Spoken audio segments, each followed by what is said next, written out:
Buonasera, mi chiamo Paolo, nascevo in Italia, in un piccolo paese da Calabria che si chiama Tropea. La famiglia mia, io sono l'unico figlio, siamo io, mamma e patrona. E in questo momento io lavoro all'università, studio e lavoro all'Università di Toronto, University of Toronto, e sto studiando italiano, sto facendo un programma di dottorato. Mi interessano assai i lingue, mi piacciono assai i lingue, la letteratura, la linguistica, la cultura, tutto quello che ha a che fare con lingue e cose del genere. Allora, la lingua che sto io parlando in questo momento si chiama in dialetto Sant'Onofrisi, due paesi di Sant'Onofrio, tra Calabria. Però è parte di un gruppo di lingue un poco più grandi, parte di dialetto calabrese in generale e poi da varianti vibonesi, i dialetti che ci parlano tra i paesi che stanno intorno alla città di Vibo Valentia, che ci chiamava in dialetto antico Muntalauni. Noi chiamiamo dialetto, però veramente avremmo ci dice la lingua sant'onofresi perché non è un dialetto dell'italiano, perché come tutti sappiamo l'italiano è un fiorentino, la lingua che ci parlava a Firenze, che poi fu scelta per me sta lingua nazionale, quindi la lingua nostra sant'onofresi avremmo ci chiama lingua, non dialetto. Casomai avremmo messo un dialetto do latino, non dell'italiano. Comunque, oggigiorno diciamo sempre o dialetto sant'onofrisi, dialetto vibonesi, dialetto calabrisi. Dall'Italia che studia dialetto ci parla soprattutto ovviamente, come sto parlando io, in tutti i paesi di Sant'Onofrio in italiano, e poi ci sono tante persone che parlano da tutto il mondo, c'è una comunità di Sant'Onofresi abbastanza numerosa accanto al Canada, da Toronto, da Montreal, sicuramente andava assai pure dall'Australia e io per esempio ho pure parenti dall'Argentina, quindi penso che ci parla pure un po' di Sant'Onofresi dall'Argentina. Da Sant'Onofrio siamo a sogno più o meno 2000-3000 persone, quindi non andava assai. In tutto il resto del mondo penso che andavi pure con un altro 3-4 mila persone che parlano ancora il dialetto sant'onofrisi. Questo dialetto è un poco diverso dagli altri dialetti calabresi perché è parlato in un paese molto piccolo e quindi è una varietà abbastanza diversa. Per esempio, si chiama Stefanaconi, che sta a 5 km di Sant'Onofrio, già sarebbe un poco diverso dialetto. Quindi ci sono certe cose, per esempio i tempi verbali,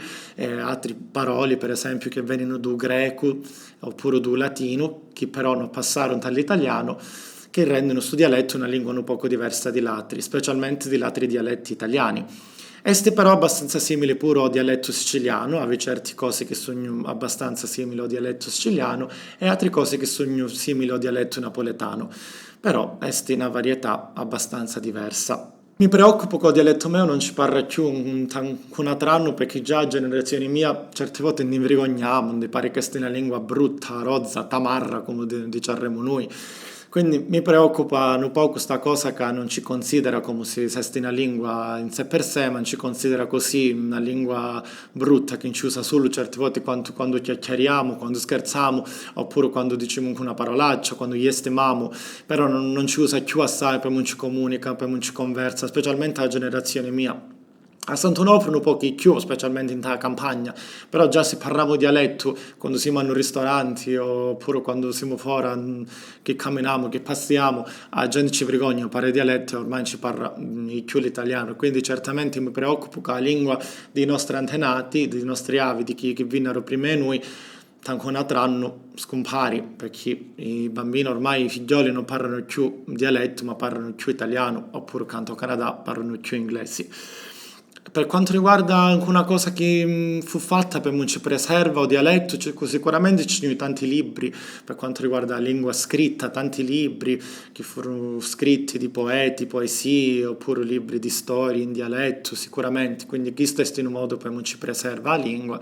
però per quanto riguarda la lingua parlata non penso che ci siano assai documenti, però come fanno questi qua che mi intervistare a mia, cercano per esempio per me documentano, per me registrano, per me resta pur se ci perde in altri 30, 40, 50 anni, almeno c'è un documento in cui è interessato pure quanto me la senti. Sicuramente avremo ci face più, specialmente a Sant'Onofrio, in comunità calabrese, avremo ci insegna più la lingua, avremo ci fanno corsi in te scuole di dialetto, perché non avremo di vergogniamo parlare la lingua che ci parla in te strati, in te paesi, in te vic, in te rughi, non avremo di vergogniamo ma parliamo questa lingua, quindi in sistema di istruzione, in te scuole, in te università, avremo ci sono corsi dove ci studiano i dialetti, ci imparano i dialetti, specialmente i dialetti d'origine, dell'origine di una persona, avrò conosce la lingua che parlano i nonni, i bisnonni, e per me è molto importante, quindi avrò ci faccio di più, specialmente il governo italiano, per incoraggia i dialetti e le lingue regionali.